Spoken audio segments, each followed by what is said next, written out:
Inheriting a marketing automation platform is very common right now with all of the shifting around that's happening with jobs. And so you have these instances that have existed at a company sometimes for 10 years, and there's a lot in there. And so you come in and it's kind of trying to, like if I walked into your house and looked at your junk drawer and tried to make sense of it, right? It would be pretty overwhelming. I'm not sure what to do with what's in there. I don't know what's important, what could be gotten rid of. And so the best first step that we recommend is to start off with an audit. And so that's basically just looking in your instance at all of the key areas and looking for a few things like what's going well? What campaigns or sort of ongoing nurtures do you have that are performing well? There aren't any errors happening. And we call those sort of the green flags, right? So those things are good. Then you've got kind of jump to the red flags actually, which is, hey, there's some stuff that's not happening right in here. You might be violating GDPR. You might have critical communications that you think are happening, but actually the program was stopped, or there are emails that aren't executing, or they're not rendering the way that you think they are, or there's an old branded email in there and it doesn't align with your new branding. So these are kind of red flags that we're going to say you should probably look at those right away because you think something's happening that isn't. And then there's yellow flags. And so yellow flags are, this isn't an emergency, but it's probably something that you want to look at. And that could be that there's a program that's not really performing well, or this email, it's on brand, but it's not quite aligned with the others, or just sort of any other yellow flag items. So then we talk about another thing that comes up in yellow flag is there's a feature that would really benefit you based on your marketing goals, based on how your business operates, and you're not using it. And so those are things that we then would move to put on a roadmap of recommendations. So of course, red flag items go first in your list of recommendations, and then we kind of space out the yellow flag items in priority order, which is based on the goals that you've talked about for your marketing team. But what this audit does, you get documentation that you can then refer back to because it's a lot of information. But as you sort of are going through your day-to-day and you run into something where you're scratching your head, you can kind of look back to the audit and see, okay, right, they said there was something going on with this. It's probably time I jump into that. So it gives you a bit of a reference point, and sort of then even for marketing leaders who aren't necessarily the people in the marketing automation platform, it gives them a little bit of a pulse check on, is this thing totally awry, or are we kind of on the right track and we just need to pull it in line a little bit, or actually everything's going great and I just need my new person to kind of get up to speed on what's in there and what's being used and where we could kind of focus our efforts moving forward. Yeah, and when there's things in there, so you've established the red flag, green flag, and yellow flag, and you're going to start with your red flags and kind of work to make sure that those things are, one, that you're following compliance laws. I think that's obviously of utmost importance. But there's other red flags that aren't legal based that are just things that need to get addressed very early on to make sure that you're using this platform to the best of your ability. Once you're able to do that, and once you're able to kind of establish what those flags are, there's certainly going to be things in your platform that are not necessary, that you don't need, and that are just kind of getting in the way. What kind of purge tactics do you recommend to get rid of some of those problem areas? Yeah, I mean, I think there's sort of the assets that exist within your platform. So whether that's emails, forms, landing pages, campaigns, programs, where you're saying, this is really old, it's not been used. You want to kind of vet to make sure there aren't dependencies, that this isn't, this is a program we use every spring, and so it hasn't been used since last spring, but actually we're going to need it next spring, or we need to copy it and repurpose it. So you have to do a little bit of investigating with any just sort of internal knowledge at the company to figure out.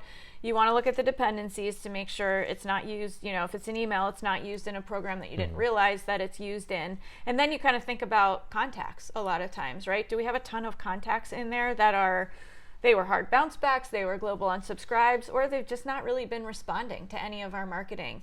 And you kind of think about, okay, well, what's our threshold for wanting to keep inactive contacts, for example? And you might say, all right, well, if they haven't interacted with us in the last year, then, you can do a re-engagement program. See if, maybe 3 touches, we can get them to kind of re-engage with us. And if not, we're going to move on from them. Or we might say, no, it's the last 6 months. There's different thresholds at which companies consider somebody to be ready to kind of move them out of the system. So you need to make those decisions within your marketing team and your business for what makes sense. But it absolutely makes sense to look at your instance and figure out, even if it's just archiving things and kind of getting them out of the structure of your system so that you don't have to see them all the time. Yeah, and it makes that junk drawer a little bit more neat and a little bit more organized. Yeah. One thing I want to jump into, which is less specifically about what we have planned on talking about, but I like the idea of the having the archives, because then people don't feel like they're throwing stuff away, but also the conversation about having those inactive subscribers. I worked at a business where our marketing team would always tell our C-suite that we had 100,000 people on our list or whatever it was.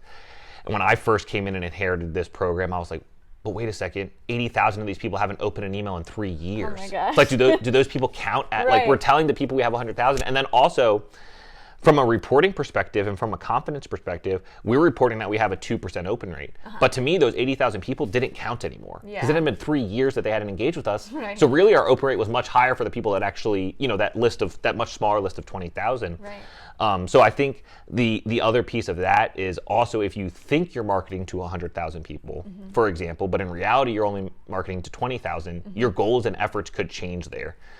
Right. In terms of maybe wanting to grow back to a list of 100,000 engaged users. Right. How often do you think you should go through and kind of, one, look at your list and kind of reestablish which people you do consider active and which people you're not interested in any longer trying to re-engage? And then a follow-up question to that, how often do you think you should go in and reestablish what your green, red, and yellow flags are, and kind of, obviously you do that at the beginning, but do you do that over the course of time working with these platforms? Yeah, so the first question about how often do you go assess inactives, and the great thing about marketing automation is that you can automate that. So you can have your system regularly checking for people who haven't done any activity, defining what that means of not doing any activity, and they can evaluate it every day. And it could be looking at the last 6 months, 12 months, 3 years, whatever makes sense for your business. I'm sorry, what was the other question again? Question about the flags. Like, should you go in and after a period of time take another look back and say, what are our flags? Maybe our green flags have changed to yellow, or maybe some of our yellow flags and red flags have actually shifted to green. Yeah, I mean, I think it is a great exercise, and I think once somebody sort of gets settled in, they don't take the time to step back, and not because they're lazy, but because they have 1,000 other things that they need to do. It is a good idea to go back and sort of check on that. And, it's always sort of the gut check at the end of the year, right? When you're sitting down to make your plan, whether that's your fiscal year or the calendar year, but when you're sitting down to make the plan for what do we want to tackle in this next year? How do we want to move the needle forward on how we're using our system, is a great time to go back and say, where were we a year ago? And what were we focused on? What were we worried about? What were our red flag, yellow flag, and green flag items? The other thing that to talk about with the green flag items is it's important to recognize what's going well and look at why it's going well, and can you replicate that someplace else in your system? Because if this program is executing really well with these types of emails, is that a specific audience, and should we try that then when we're promoting our next event? Maybe there's some learnings to apply. So green flag doesn't mean great, put it aside and forget about it, but actually let's dive into what's working well and how do we expand that across more marketing. Yeah, and on top of that, you don't want to start implementing change with yellow and red flags that are going to hurt green flag. Sure. Like, if the green flags are working, we want to make sure that we are keeping an eye on those so that they continue to work well, and we implement things that are working well there across yellow and red flags. So Absolutely. I think that's great. So once you've kind of established and maybe reestablished what your flags are, you've gone in and purged and or archived certain things to kind of clean out your junk drawer to make it a little bit more streamlined.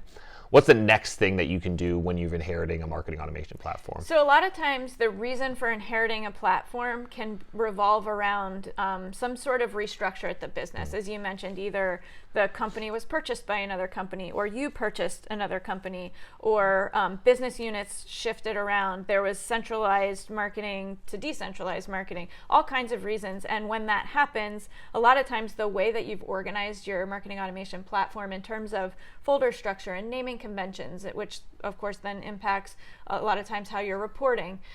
You want to go back and revisit that and say, does this make sense? And then does it make sense to kind of restructure how everything is configured? And that can mean, you can look at different ways to handle that in terms of, well, what do we do with the old? Do we align it to the new? Do we sort of archive it? That kind of thing. But it does make sense to step back and say, does this organizational structure still make sense? Because you don't want to be working in a system day to day where it doesn't align with the way your business is currently running.